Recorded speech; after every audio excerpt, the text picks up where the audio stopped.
Yazmış yazmış dilemin başka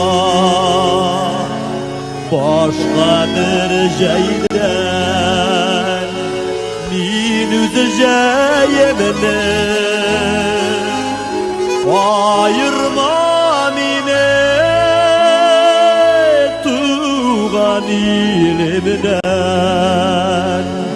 para ekmeğin sütlü şeyimine ayırma mine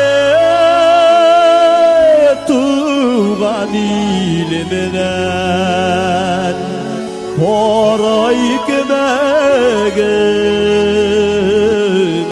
sütlü şeyimine para ekmeğin